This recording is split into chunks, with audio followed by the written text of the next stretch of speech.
Bonsoir Olivier Faure. Bonsoir, vous êtes député de Seine-et-Marne, secrétaire national du PS à la communication. Guillaume Pelletier, vice-président de l'UMP, cofondateur de la droite forte. Merci d'être fidèle à notre rendez-vous. Je voulais d'abord savoir si vous n'étiez pas un peu KO tous les deux, parce que le scrutin de l'Oise de dimanche soir, premier round, le PS out, et deuxième, l'UMP quand même qui gagne d'un cheveu, 800 voix. Voilà, le Front National dit nous sommes devenus une alternative. Peut-être je peux commencer par vous. Comment vous vous sentez ? Effectivement, c'est une alerte, même si d'abord l'Oise n'est pas la France, et même si dans cette circonscription particulièrement, la droite et l'extrême droite sont extrêmement fortes depuis très longtemps. J'ai les chiffres sous les yeux des cantonales de 2011 qui opposaient les mêmes. Mansell avait fait 51,67%, et Tajani 48,33%. C'est donc dire que l'équilibre n'a pas été bouleversé. On n'a pas une poussée de l'extrême droite qui serait Vous voulez dire sous Sarkozy ou sous Hollande, ça change rien ? Ça n'a pas changé, ça n'a pas bouleversé la donne. Ensuite, on est dans un contexte avec des affaires, la semaine qui a précédé, l'affaire Babylou aussi, qui a pu doper le vote Front National. On a aussi un candidat... Donc de la crèche privée dans laquelle le Conseil d'État annule le licenciement d'une employée voilée. Et puis ensuite, on a un candidat particulier, Jean-François Mancel, qui lui-même a été l'auteur d'alliance avec le Front National. Et il avait même été exclu du RPR en 98 parce qu'il avait voulu se maintenir à la tête de la région Picardie en ayant donc les voix des élus Front National. Et donc, c'est vrai qu'il ne pouvait pas facilement passer comme le dernier rempart contre l'extrême droite. Enfin, vous non plus. Le Parti socialiste non plus, quoi. Non, on n'a pas été le rempart non plus, bien sûr. Même si, là encore, je rappelle que François Hollande a fait cette circonscription au premier tour, 21%, elle en fait 20%. Donc c'est dire que les équilibres sont quand même à peu près maintenus. Et puis enfin, il y a un problème avec l'UMP qui, sur l'ensemble du territoire, a expliqué que désormais on était dans le nini et qui a procédé lui-même à une forme de banalisation de l'extrême droite, puisque quand on a un candidat au deuxième tour qui est FN contre PS, l'UMP dit, et c'est la position de la droite forte, surtout on ne prend pas position. Alors quand on ne prend pas position, ça veut dire qu'on considère qu'il n'y a pas un ennemi qui est un ennemi différent. Et donc le front républicain classique a été totalement rompu. Et donc voilà ce qui arrive quand on a voulu la droite décomplexée et en fait on a l'extrême droite banalisée. Moi je considère que cette analyse, tout ça a explosé. Et je suis absolument pas d'accord avec toutes les analyses que j'entends depuis le premier tour et depuis le second tour. Moi ce que j'ai envie de dire, au nom de ma génération justement, c'est que, d'abord, on a une certitude maintenant, c'est que les frontières politiques ont disparu. Entre les électeurs du MP, du FN, du Parti Socialiste, et évidemment des milliers d'électeurs socialistes qui ont voté FN, on le sait tout ça. Donc notre réponse, c'est plus d'être dans l'éternel sujet qu'on nous rabâche depuis une trentaine d'années. Le Front républicain, les digues, c'est insupportable, c'est immonde. Non, notre responsabilité, c'est une réponse sur le fond. On a laissé... malheureusement, collectivement, le choix à un grand nombre de nos compatriotes entre ou l'impuissance, qui était la nôtre, à droite et à gauche, ou la caricature, qui est la leur, celle du Front National et des dirigeants du Front National. Notre grande responsabilité, c'est comment nous allons pouvoir adopter un discours enfin courageux, enfin audacieux pour répondre aux angoisses légitimes de cet électorat. Moi, j'en ai marre de voir cet électorat en permanence caricaturé, amalgamé avec les dirigeants du Front National. Moi, je suis très clair là-dessus. Je ne veux pas d'accord avec les dirigeants du Front National, mais je veux pouvoir m'adresser au quotidien, et je continuerai à le faire tout au long de ma vie, à ces électeurs qui nous adressent en permanence un message. Eh bien, ce message d'alerte, je l'ai reçu, je l'ai entendu, et je continuerai plus que jamais, en tant que l'un des vice-présidents de l'UMP et en tant que fondateur de la droite forte, à apporter des réponses sur les questions économiques, sociales, identitaires, à un peuple français qui est exaspéré de voir l'impuissance du politique et de voir que le pouvoir n'a plus le pouvoir. Ce que vous dites là, et j'entends parce que c'est votre discours récurrent, vous dites, au fond, siphonnons l'extrême droite en adoptant les préoccupations qui sont celles qu'elle traite. Et donc, vous faites avec Jean-François Copé l'erreur de venir sur son terrain et vous faites la droite pain au chocolat et demain, vous boirez la tasse. Parce que c'est comme ça que ça se passera. Voyez, Olivier parce que vous êtes en train de banaliser tous ces thèmes, vous les reprenez un à un, vous reprenez ses propres thèmes. À nouveau dans la sémantique politicienne. Mais non, vous nous avez dit, sous Sarkozy, le FN explose. On voit bien que sous Hollande, alors que la gauche a tous les pouvoirs, le Front National monte. Ça n'est pas ça la réponse. C'est pas le pain au chocolat. C'est des réponses globales sur la frontière, sur l'autorité, sur la laïcité, sur les valeurs de la laïcité, République. mais je vois Alors, bien. sur la Nous laïcité, subissons la par lâcheté exemple, de la par classe exemple, politique. cette Alors semaine, sur la Ciotti. laïcité, est-ce que vous êtes d'accord? Il y a un vide, Oui. on dit qu'il y a un vide institutionnel Oui. sur l'affaire de Mais la bien crèche sûr. Babylou. Donc une faut le faire employée maintenant. voilée dans une entreprise privée Oui. qui est licenciée et dont le Conseil d'État annule le licenciement. Est-ce qu'il va y avoir une nouvelle loi?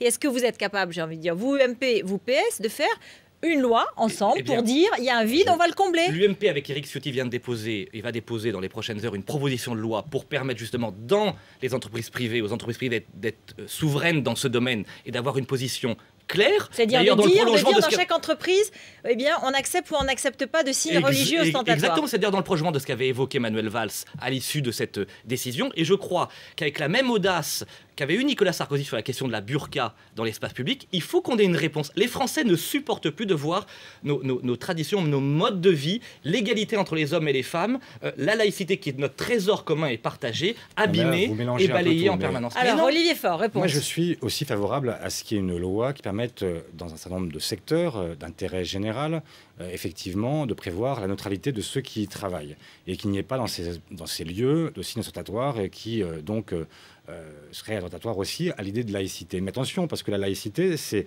la gestion des rapports entre l'État et les convictions religieuses de chacun. C'est pas la possibilité. La laïcité n'a rien à voir dans le domaine privé. Pourquoi ne demain, dans Mais ces cas-là, Qui accueille du public. mais qui accueille du public. Alors, mais on parle quand pas des Ciotti- appartements quand ou des Ciotti- maisons. Quand Ciotti parle d'un boulanger, est-ce que sérieusement vous voulez légiférer pour que demain, dans les boulangeries, on adopte un principe qui serait celui de la laïcité? Où est la laïcité là-dedans? Ça n'a Dans les aucun espaces rapport. privés accueillant du public. Mais c'est une entreprise privée. Mais ça qui n'a accueille du absolument pas- public. Mais et alors Où les gens se croisent, et se alors, voient. ce Eh n'est bien, pas la notre- République, c'est elle pas- s'applique c'est pas un lieu partout. d'intérêt général. Attention à ne pas galvauder tous Eh bien, les concepts si on est et ne lâche- pas transformer et ne pas tout transformer d'un seul coup, parce que la laïcité pour vous c'est un instrument de lutte contre une religion en particulier. Et donc soyez fidèles à ce qu'est la laïcité depuis le début. Comment, si avec les principes que vous êtes en train d'évoquer, demain il faudra interdire les soutanes aussi, il faudra. Mais pas du. Mais Mais bien sûr justement, que mais si. c'est là. Vous êtes dans une C'est là que situation. vous vous trompez, Vous êtes dans Olivier une Faure, sur la- situation où vous êtes Mais- toujours à pousser le curseur trop loin. Parce que vous courez après, Non, mais- l'extrême Moi, droite mais- et vous mais le on courrez courra- non, toujours mais après. c'est- Ils seront toujours plus rapides que vous. Et c'est bien le Alors, problème, attendez, c'est je vous qu'il réponds faut rester juste sur des là-dessus. bases qui sont celles de la République et ne pas chercher à Mais la aller, République, elle se courir doit après, enfin de des cesser chimères. d'être lâche, elle doit être courageuse. Mais bien La République, sûr, elle la- est abîmée principalement, et je le dis, pas par la religion catholique, pas par la religion juive, pas par la religion bouddhiste, elle est aujourd'hui abîmée par des dérives communautaristes d'islamistes qui abîment et qui créent d'ailleurs des Mais amalgames là avec encore, l'écrasante majorité là des encore, musulmans qui veulent comment pratiquer leur pouvez-vous- foi mais en toute comment- liberté, mais en comment toute pouvez-vous dignité. amalgamer tous Parce ces- que nous ne sommes mais pas capables de dénoncer toutes les femmes- dérives toutes islamistes, les femmes nous qui faisons portent- l'amalgame avec les Écoutez, musulmans. Olivier Faure C'est tout le répond. problème. Les femmes qui portent le voile aujourd'hui ne sont pas des islamistes. Là Elles aussi, testent- dans vos mots, vous utilisez une forme qui est extrêmement regrettable parce qu'elle conduit à penser que toutes les femmes qui portent le voile le font aujourd'hui sur Eh une bien, base qui serait celle de l'islamisme.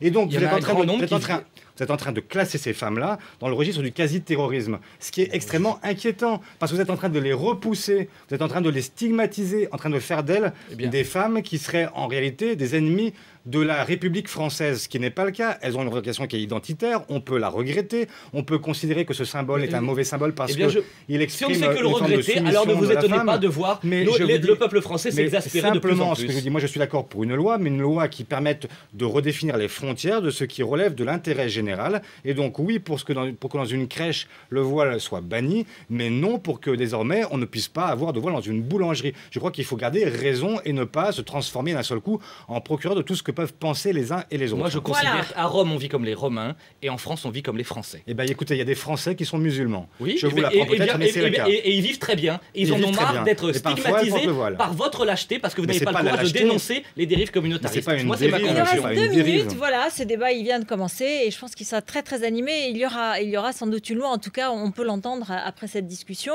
On va changer complètement parce qu'on va parler du football. Grande surprise. Est-ce que là-dessus vous allez être d'accord? Vous êtes bien sûr derrière notre équipe ce soir, face à l'Espagne. Oui, bah, bien entendu, quand on est patriote, on l'est de manière intégrale, sur le plan fiscal comme sur le plan sportif. Voilà, on a la chance d'avoir vu l'Espagne concéder un match nul il y a quelques jours. Et donc on a l'opportunité d'avoir, je crois, 5 points d'avance ce soir si jamais on gagnait, donc allez les Bleus, évidemment. Allez les Bleus ce soir. Allez les Bleus. Et pour continuer sur le discours, sur le sujet précédent, moi je souhaiterais que Benzema chante la Marseillaise ce soir.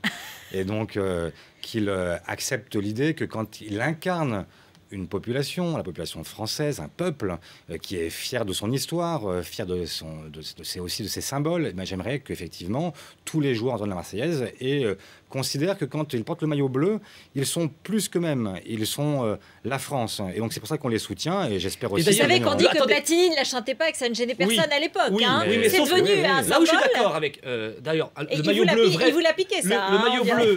Non, mais ça prouve que sur des sujets d'ailleurs, on pourrait ensemble faire une Marseillaise, proposition bien sûr. pour que la Marseillaise devienne une obligation pour l'ensemble des joueurs qui Zinedine portent Zidane non plus ne le la maillot chantait bleu pas, et le c'était maillot notre vraiment bleu, grand pas le maillot champion délavé, aussi. Hein. d'ailleurs, Je ne dis pas d'aujourd'hui. qu'il faut pas le faire, mais en tout cas, on voit que ça se déplace ce débat. Oui, Parce mais- que c'est ce que dit Benzema quand il dit moi si je marque 3 buts, et ben tout le monde sera content, j'aurai rempli mon contrat. Oui, mais Pourquoi est-ce Rutel qu'on vient me Krief, chercher sur la ce qui a beaucoup Marseillaise changé. Moi, je suis né, entre guillemets, au football, avec évidemment la génération Platini, j'avais 10-11 ans. Mais aujourd'hui, on vit dans un pays en crise absolue, en crise en trop d'identité. Eh bien, si toutes et tous, on était capables, à travers l'éducation, à travers l'exemplarité, celles et ceux qui portent, avec cette chance et cet honneur, le maillot tricolore, de chanter la Marseillaise, je pense que tout le monde serait content. Et donc, c'est un effort partagé qu'on doit Sans poursuivre. parler d'obligation, on peut au moins lui suggérer fortement, parce que Ah ouais, on a effectivement, compris, hein, non c'est mais clair. il est lui On aussi, peut l'obliger, je pense. Il est aussi français, il doit aussi à la France ce qu'il est aujourd'hui, et donc c'est ce pays qui permet aussi à des joueurs de couleur d'être ce qu'ils sont, des stars internationales. La Marseillaise et des buts, d'accord Et des Ok. buts. Obligatoire. Et des Double- buts quand double même. obligation. Et des buts. Même s'il suffit d'un match nul, mais enfin... Merci beaucoup, merci à tous les deux. Évidemment, il y aura une soirée spéciale sur BFM TV où vous aurez le résultat et les décryptages. Déjà, ça commence tout de suite avec Alain Marchal, bien sûr.